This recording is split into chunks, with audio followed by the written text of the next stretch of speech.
السلام علیکم، میں ہوں رضوان اشرم۔ اڈیالہ جیل میں آخرکار ایک بار پھر سے توشہ خانہ 2 کیس کی سماعت شروع ہو چکی ہے، اور اس ہفتہ شروع ہوتے ہی سماعت کا آغاز کر دیا گیا ہے، جو کہ پہلے سے نظر آ رہا ہے کہ ٹوٹل یہ 2-4 سماعتیں ہوں گی۔ میں آپ کو بتا دوں، ٹوٹل 2-4 سماعتیں اس وقت، جو دو مہینے پہلے سماعتیں ہونی تھی، ہیئرنگ ہونی تھی، کیس چلنا تھا، وہ چل چکا۔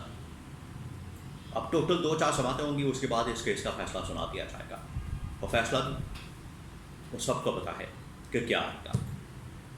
اس کے بارے میں بڑی اہم ترین معلومات، اس کے علاوہ وہ 5 ججز جو اسلام آباد ہائی کورٹ کے گئے سپریم کورٹ آف پاکستان میں، اس ہفتے ان کی جانب سے بھی بڑے اہم ترین اقدامات سامنے آ سکتے ہیں، اور 26ویں آئینی ترمیم، 9 مئی کے مقدمات، ان کی سماعت چیف جسٹس آف پاکستان کے سامنے یا سپریم کورٹ پاکستان کے اندر بڑی اہم ترین سماعت ہو سکتی ہے۔ اس کے بارے میں بڑی اہم ترین معلومات میرے پاس موجود ہے، وہ بھی آپ کے ساتھ میں شیئر کرتا ہوں۔ اور تھرڈ لاسٹ بڑا اہم ترین معاملہ کہ اگر یہ عدلیہ انصاف نہیں کرتی، میرٹ کے اوپر فیصلہ نہیں کرتی، چونکہ اس کی ذمہ داری ہے، یہ اس کے اوپر فرض ہے، اگر میرٹ کے اوپر فیصلہ ہی نہیں کرتی، انصاف فراہم نہیں کرتی، تو پھر کیا وکلا تحریک چلانے کے لیے تیار ہے؟ کیا وکلا کی جانب سے تحریک چلائی جائے گی؟ کیا اس میں تمام اپوزیشن جماعتوں کو ساتھ میں لایا جائے گا؟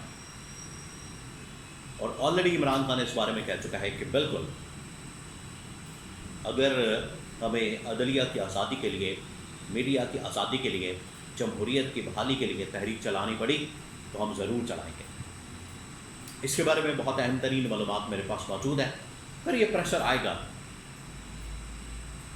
عدلیہ کے اوپر بھی اور چیف جسٹس کے اوپر بھی، اور خاص طور پر 26ویں آئینی ترمیم کے بعد جو یہ عدلیہ کا نظام بنا ہے، کہ عدلیہ کا نظام اصل میں بنا ہی 26ویں آئینی ترمیم کے بعد، ورنہ اگر اسی طرح سے معاملہ ثبوت چلتا رہتا اور یہ 26ویں آئینی ترمیم جعلی طریقے سے کر کے جعلی نظام قائم نہ کیا جاتا، آج ملک کے اندر صحیح معنوں میں انصاف کا نظام قائم ہوتا۔ اس کے بارے میں یہ 3 خبریں ہیں بہت اہم ترین، ان کے بارے میں بڑی اہم ترین معلومات میرے پاس موجود ہے، میں آپ کے ساتھ میں شیئر کرتا ہوں۔ سب سے پہلے میں آپ کو تھوڑی سی توشہ خانہ 2 کیس کی سماعت کے متعلق، اس کے فیصلے کے متعلق وہ بتا دیتا ہوں۔ دیکھیں، اس وقت ان کی سماعتیں ہونے جا رہی ہیں، کل بھی اس کی سماعت ہوئی، سماعت شروع ہو چکی ہے، اور اب یہ سماعتیں ہوں گی، 2-4 دن چلیں گی یا 2-4 سماعتیں ہوں گی، 2-4 دن کے بھی اندر ہو سکتی ہے، یا 2-4 سماعتیں مزید 1-2 ہفتے لگ سکتے ہیں۔ الٹیمیٹلی پھر اس کا فیصلہ سنا دیا جائے گا 2-4 سماعتیں کرنے کے بعد، اور اس کا جو فیصلہ سنایا جائے گا، اس کا جو ڈیسیژن آئے گا، وہ سب کو پتہ ہے کہ کیا آئے گا، اور یہ کس وجہ سے سب کچھ کیا جا رہا ہے۔ یہ اصل میں گورنمنٹ کو ڈر ہے، گورنمنٹ کو خوف ہے، انہیں اس بات کا پتہ ہے، انہوں نے ایسٹیمیٹ لگایا کہ یہی تو مینجمنٹ ہے، یہی تو پرابلم ہے، یہی تو ایشو ہے، یہی تو مسئلہ ہے۔ یہ جو انہوں نے 26ویں آئینی ترمیم کی ہے، کہ اس کے ذریعے سے اپنی مرضی کے کیسز اور مقدمات اور باقی تمام کی تمام چیزیں کر رہے ہیں، اور عدلیہ جو کہ ریاست کا ایک پلر ہے، ایک آزاد ادارہ ہے، اس کو پکڑ کے ان لوگوں نے سرکاری ماتحت سرکاری ادارے کے طور پر بنا دیا ہے۔ سرکاری ادارہ ضرور ہے، ریاست کا پلر ہے، لیکن وہ بالکل انڈیپینڈنٹ کام کرتا ہے، اس کی اپنی اتھارٹی ہے، اور سارے معاملات خود ہینڈل کرتا ہے۔ لیکن ان لوگوں نے 26ویں آئینی ترمیم کر کے اس کو ماتحت گورنمنٹ کا ماتحت ادارہ بنا دیا. یہ سب سے بڑا اعتراض ہے. سرکاری ادارہ تو ہے لیکن اس کو ایک ماتحت ادارہ بنا دیا. یہ بڑا اعتراض ہے. تو یہ جو اس وقت فیصلہ آنا ہے توشہ خانہ میں اسی وجہ سے کہ القادر کے اندر اگر عمران خان کی سزا معطل ہو جاتی ہے کیونکہ ہونی ہے اور واضح نظر آ رہا ہے کہ وہ سزا معطل ہو جائے گی, اس کے بعد پھر کوئی تو کیس ہونا چاہیے ایسا ان کے پاس تاکہ اس میں عمران خان کو یہ دھر سکیں, جیل میں رکھ سکیں, ان کے پاس کوئی جواز ہو سکے.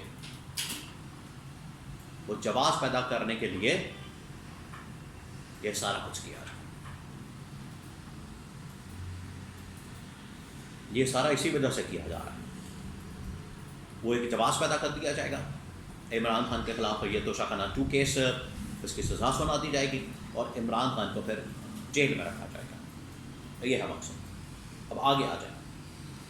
آگے یہ کہ یہ جو 5 ججز جو کہ اسلام آباد ہائی کورٹ کے یہ گئے سپریم کورٹ آف پاکستان میں چیف جسٹس کے سامنے, انہوں نے اپنی استدعا کی, درخواست دی, اپلیکیشن دی کہ کس طریقے سے ہمارے اوپر پریشر ڈالا جاتا ہے, دباؤ ڈالا جاتا ہے اپنی مرضی کا فیصلہ لینے کے لیے. اور خاص طور پر یہ آپ نے بات ذہن میں رکھنی ہے, یہ جو سارا کچھ ہوتا ہے دباؤ آتا ہے, پریشر آتا ہے, یہ کسی اور مقدمے کے نہیں اندر آتا ہے سوائے عمران خان کے. جب بھی عمران خان کا کیس لگتا ہے, مقدمہ آتا ہے, اس کو ٹیک اپ کیا جاتا ہے, اس کے سماعت ہوتے ہیں, اس کے ہیئرنگ ہوتی ہے, تب جا کے یہ مسئلہ پیدا ہوتا ہے اور پریشر آتا ہے, دباؤ آتا ہے. ورنہ کسی اور کیس کے اندر نہ دباؤ آتا ہے, نہ پریشر آتا ہے, نہ کوئی اور مسئلہ ہوتا ہے. تو یہ ججز اس کو لے کر گئے. اگر چیف جسٹس کی جانب سے انصاف نہیں کیا جاتا ان کیسز اور مقدمات کے حوالے سے, تو پھر یاد رکھیں تحریک کسی وقت بھی چل سکتی ہے. پھر جا کے چیف جسٹس کو احساس ہوگا, پھر انہیں اپنے فیصلوں کے اوپر عمل درآمد کروانا پڑے گا. پھر یہ جان نہیں چھڑا سکیں گے, پھر یہ اتنی آسانی سے بھاگ نہیں سکیں گے. پھر انہیں ہر صورت میں اپنے فیصلوں پر, عمران خان کے مقدمات پر اور جتنے بھی کیسز ہیں عمران خان کے 200-300 جو دل میں آتا ہے عمران خان کے اوپر مقدمہ بنا دیتے ہیں. تو ان کے اندر پھر چیف جسٹس کو فیصلہ میرٹ کے اوپر انصاف کرنا پڑے گا. یہ پھر ان کے اوپر لازم ہو جائے گا.